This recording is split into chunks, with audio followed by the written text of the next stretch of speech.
Hello everybody and welcome to another one of my tutorial videos. Today I'm going to speak to you about a very specific aspect of playing the flute. It's related to breathing and it's also related to obviously the sound we make and an awful lot of other things. Without saying much more, maybe I can kind of gather it all together at the end of the lesson. I'd like to kind of bring you through a little bit of a process. So if you have your flutes with you, get your flute out, and if you don't have your instrument, you can still kind of go through this lesson and explore it with me. It's based again on the Feldenkrais lesson, and I'm not going to give you answers. The point of this lesson really is that you notice what you're doing and you start learning for yourself and making your own decisions, and therefore whatever you do discover in your playing is going to be much richer and deeper. So that's how I'm going to kind of that's how I'm going to create this lesson.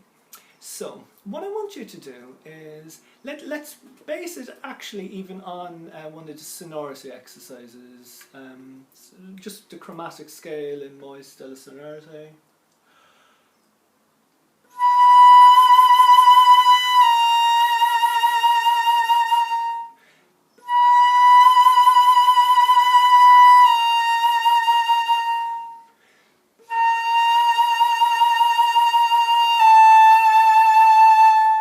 So that's the pattern that we're going for. But what I want you to do is, we're beginning on a B. And what I want you to do, so you can go through this with me, I want you to inhale and just pause before you play that B. A few times, so you'll be breathing in, and just that moment before you play. So don't actually go and play the note. And in that inhalation, when you just pause, when you stabilize the breath, I want you to notice, what do you do to stabilize the breath? So what muscular action do you feel in your body? So keep going through that, breathing in. I'm going to speak over you in this lesson, so you're going to breathe in. And then you can pause before you play. Sometimes if you want, you might want to just go and release the air and play the B. So continue doing that, and I'm just going to direct your attention to different aspects of what you're doing. So as you're inhaling, and that moment when you just pause before you breathe out, when you stabilize the breath, what muscular action do you feel in your body? So what's happening in your abdomen? Just maybe notice what's happening in your abdomen, or even around your pelvis, down around that area. When you breathe in and pause, what muscular sensation do you feel there? To hold the breath. And the second thing then to ask you with that is that completely necessary? Is there a way of stabilizing the breath that, let's put it another way, can you reduce the effort in what you notice there? Is it still possible to stabilize the breath, but by reducing the effort of what you're doing in your abdomen? Just explore that a few times. And maybe notice what you're doing in your chest. So when you breathe in, that point, breathing in, what happens in that moment in your chest? Kind of around the ribs. And is it, just ask yourself, is it completely necessary?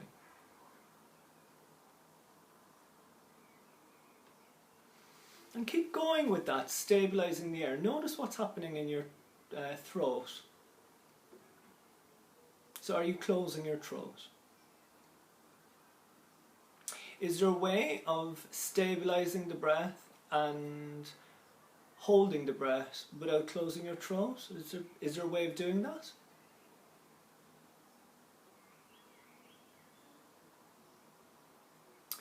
And how about your tongue? When you breathe in and pause, do you do something with your tongue? What I notice with an awful lot of my students and myself is that after the inhalation, a lot of people pull the tongue back in a way of kind of closing the throat. And just rest. Just stop that for a moment. See, the thing is most of what we do in playing the flute is in the preparation, and that's in the preparation of the breath. And what I'm getting at here with you is that when we breathe in, that moment when we pause and hold the breath, that's when excess tension and muscular activity can creep in, and then it remains in the sound when we play. So if you can imagine, somebody would breathe in, and then they use too much effort in that moment of stabilizing the breath, and that tension stays as it goes into the sound, into playing. So what we're after here is finding a way of breathing in, stabilizing the breath, and only using what's really needed at that moment. So then when you go, you'll find that when you go to play, that the sound will be more open. You'll discover your own things, and hopefully you'll discover improvements. So let's just go back to exploring all that again. So just begin the same process, breathing in as if you're to play. And I do find it quite useful to do it with the instrument, so you're connecting. There's something about the position of your body, having the flute ready, so you're really relating it to playing the flute, and I think that can be very useful. So breathing in, pausing and holding the breath, what are you doing? What comes to your attention first? So some of you might notice you're tensing your abdomen. I'm not here in this lesson, I'm not after telling you what to do. We can go down that road, but whatever you will learn won't be as deep. So this is why I'm really asking you, is there a way of stabilizing the breath that you can completely minimize the effort you're using in your abdomen? Some of you might notice that when you stabilize the breath, you might do something with your legs. You might tense your legs, curl your toes. See, it's going to be connected to a kind of a holding pattern. It's like a pattern that will go through the whole body when we do that. When we pause with the breath, there'll be a whole linked pattern. So it might be tensing the abdomen, holding the legs, curling the toes, pulling the tongue back. That could be an example of one person. We're all completely individual, and we'll all have our own little thing, little pattern. And what I'm after is for you to notice that, noticing what you're doing, and then asking yourself, is it completely necessary? Can I reduce that? So continue exploring that, particularly noticing what you do with your tongue, actually. Let's go back to the tongue. Breathing in. Is there a way of breathing in and stabilizing the breath before you play that you don't have any activity with the tongue? And just rest. Just rest, let it go. So you might be gathering a kind of a map of yourself, or some information, interesting information about yourself that you didn't realise, which is great. That's really, really good. So now let's try something a little bit different, something that we don't do so much playing the flute. I want you this time to exhale and hold your breath at the end of the exhale. And notice how you do that. Just bring your attention to breathe out, and then that moment, just holding your breath at the end of the exhale, what are you doing there? Sometimes, we'll have to do something like that playing the flute, coming to the end of a phrase. But you'll find that our pattern is really connected after inhaling. There'll be a very defined pattern of how we stabilise that air. That mightn't be the same as when we exhale. So when we explore holding the breath at the end of the exhale, we're kind of teaching, we already have a different kind of action in the body and a different thing to explore. So you can kind of continue exploring that and see, is there a way of holding the breath at the end of the exhale that you can reduce the effort, make it easier. You can pay attention to, is there a similar pattern to when you inhale again. And this time, let's pause, have a little rest. The rest is very important. I think it gives you time to really process what you're learning and discovering about yourself. And let's go to playing the delle sonorite. I'm going to play a bit, so I think on another level it's very good to hear somebody else play these things as well. Maybe I give you some idea of something that you might want to explore yourself. But the interesting thing about doing it this way is that I want you to pay particular attention to the moment after you breathe. So although we're going to be playing through delle sonorite, just a chromatic descending scale, our main attention is going to be on the breathing, the preparation, particularly the pause before we breathe. And you can direct your attention to different things, noticing maybe what's happening in your tongue, chest, abdomen, all over your body, and see is it completely necessary. And you'll find even by putting attention on that part of the breathing where we normally don't, our attention normally goes forward into what we're playing, having the attention on that moment, that's a little bit, I think it's elusive. We focus on breathing in and we focus on playing, which is most of our attention go to. But that moment, breathing in and just the pause before playing where we stabilize the air, that is crucial. And can we minimize muscular tension in that point? Can we stabilize the air? That it's just what's necessary, and we're not doing extra. So we're not bringing attention into the sound.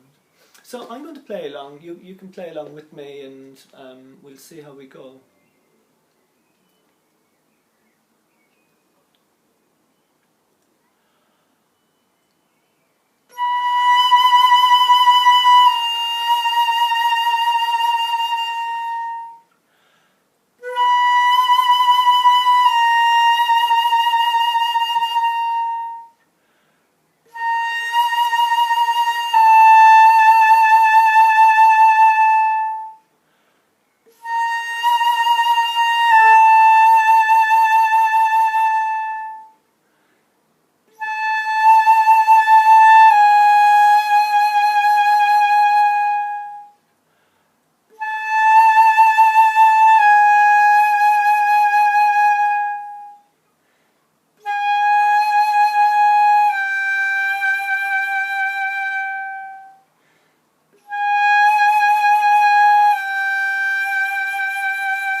Playing.